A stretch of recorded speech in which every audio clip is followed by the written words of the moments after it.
Mirëmbrëma dhe përshëndetje të dashur teleshikues dhe mirë se takohemi së bashku në emisionin Pushosh Shqiptarçe.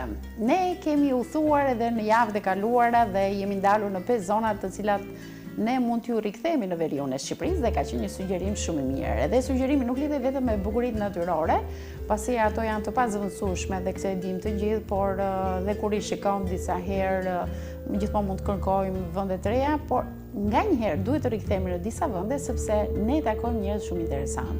Janë historitë, gojdhënat, por mësojmë edhe mënyrën e funksionimit të turizmit në këto pika turistike dhe shpresojmë t'ju kemi kënaqur në transmetimin e javës më përpara. Por çfarë do të transmetojmë kësaj radhe? Do të bëjmë ca kilometra, do t'i kalojmë kufit shqiptar dhe do të shkojmë në një nga vendet tona fqinje në Greqi.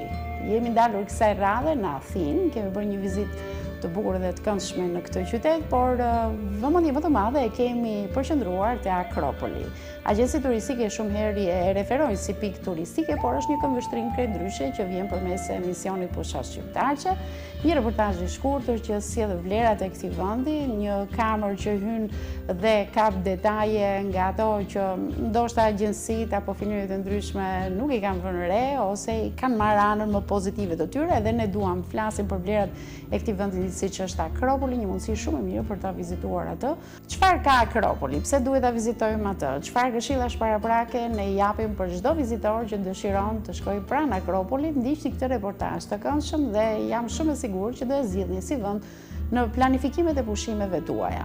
Më pas Akropolit, ne do të kemi mundësi të risjellim në emisionin Pushosh Shqiptarçe sugjerime të reja, të cilat janë fiksuar për më shumë se një dekadë në transmetimet e emisionit Pushosh Shqiptarçe dhe zgjedhin pikërisht ato momentet pikante ku këto personazhe sillin risitë e tyre, historitë e tyre, i dëgjojmë sërish, disa edhe mund të kenë kaluar pa i ndjekur në kohën që janë transmetuar. Por është bukur, është këndshëm. T'ju rikthehemi këtyre vendeve dhe të takojmë këta njerëz kaq të dashur dhe të mirë, këta shqiptar të rritur me tradita. Ndjekim materialin dhe do të rikthehemi më pas për të bërë dhe mbylljen e emisionit.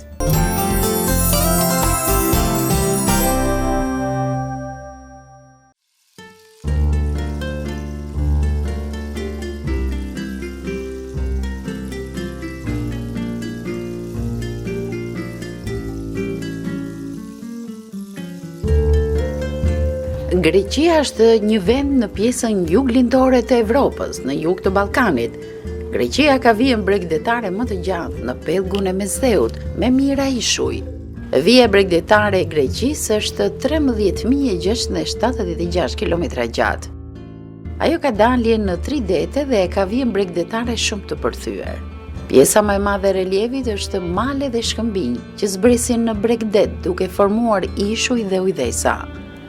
Pika më e ulët e relievit gjendet në bregdetin e Mesdheut dhe ajo më e larta në lartësi prej 2917 metra mbi nivelin e detit në maj të maleve të Olimpit.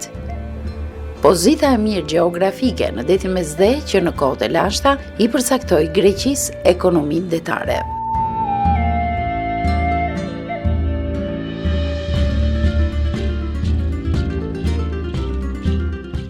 Vendi përbëhet nga 9 rajone gjeografike tradicionale dhe ka një popullsi prej rreth 10.5 milion banorësh.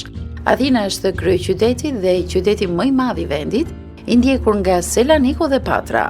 Pjesa dërmuese e popullsisë emigron në qytet dhe për këtë arsye shkalla e urbanizimit është në rritje.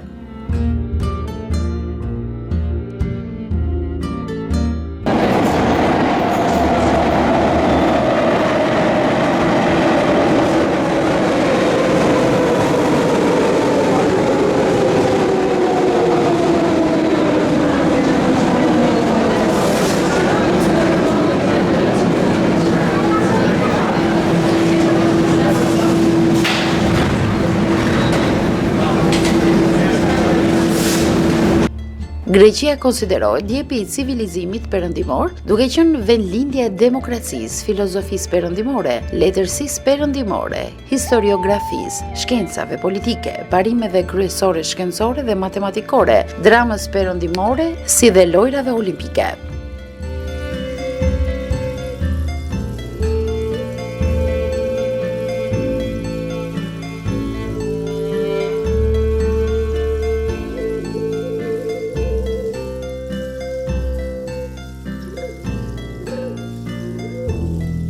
Në këtë moment ndodhemi në Glifada, e cila u krijua si zemra e periferisë jugore të Athinës, për shkak të vendodhjes së saj kryesore Buzujit, qendrës së pasur tregtare dhe lagjes moderne të biznesit.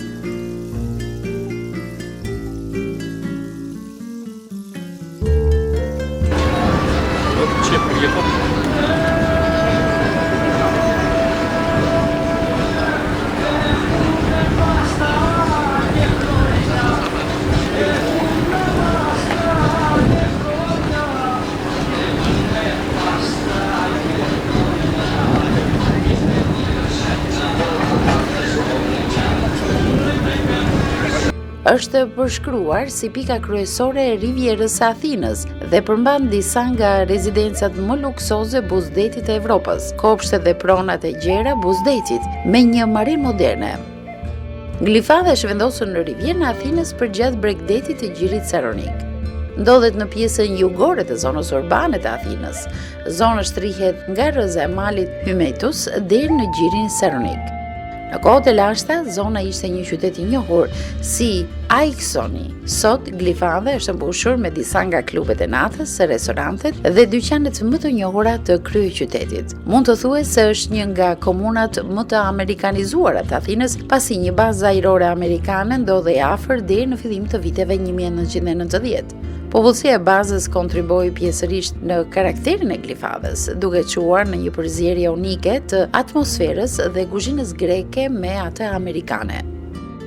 This is it's a 55 euros per kilo. This is 59 per kilo. 59. We prepare grilled with olive oil and lemon. They come in front for you. And what's the weight of this? This is the Greek word. The Greek word is a fagri. It's like a sea bream.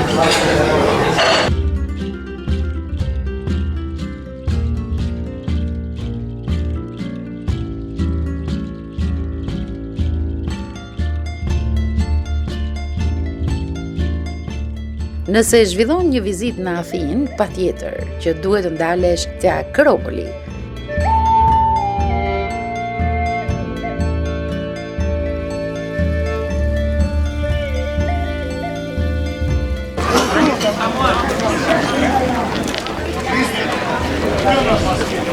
All right, follow me.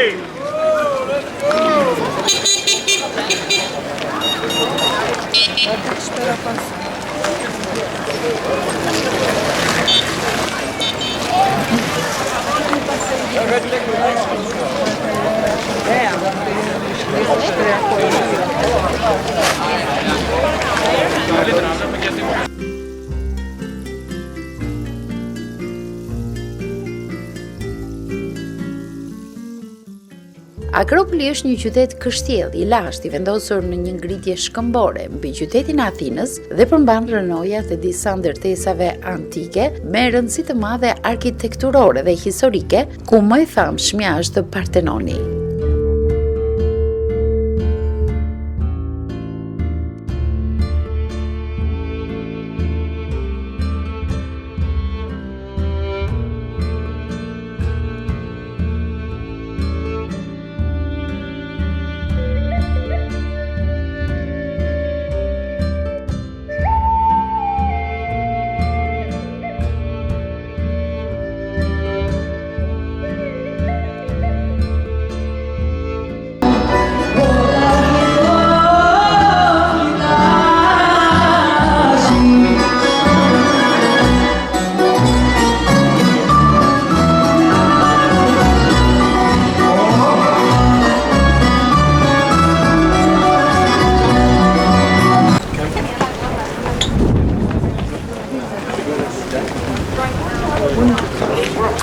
Sa madhështore është.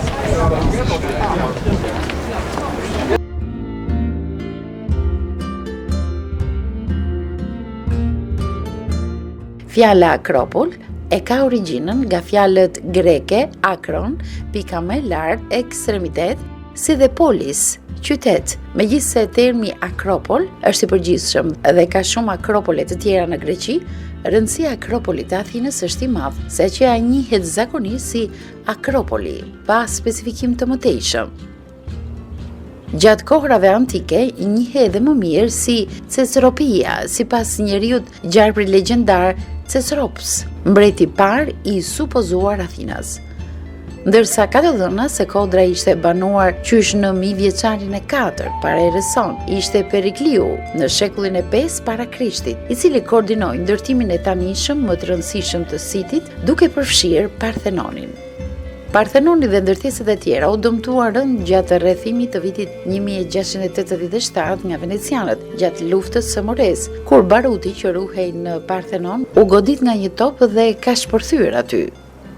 Akropoli ndodhet në një shkëmbë të ngritur në maj që ngrihet 150 metra mbi nivelin e detit në qytetin e Athinës, me një sipërfaqe prej rreth 3 hektarësh, ndërsa artefaktet më të hershme datojnë në epokën e Neolitit të Mesëm. Ka pasur banesa të dokumentuara në Atik që nga periudha e hershme e Neolitit, mijëvjeçari 6 para Krishtit. Një tempull për Athinën, Polias, hynia mbrojtëse e qytetit, u ngrit midis 570-550 para Krishtit. Kjo ndërtesë gëlqerore dorike, nga e cila mbijetojnë shumë relike, përmendet si Hekatompedon, nëse ky tempull zëvendësoi një të vjetër apo thjesht një zonë të shenjtë ose altar nuk dihet. Me sa duket, Hekatompedoni u ndërtua aty ku qëndron Parthenoni. Çdo 4 vjet, Athinasit kishin një festival të quajtur Panathinaia e Madhe, që në popularitet rivalizoi edhe lojrat olimpike. Brenda traditës së mëvonshme të qytetërimit perëndimor dhe ringjalljes klasike, Akropoli, që të paktën nga mesi i shekullit të 12 tutje, është e quajtur shpesh si një simbol kryesor i trashëgimisë greke dhe i lavdisë së Greqisë klasike.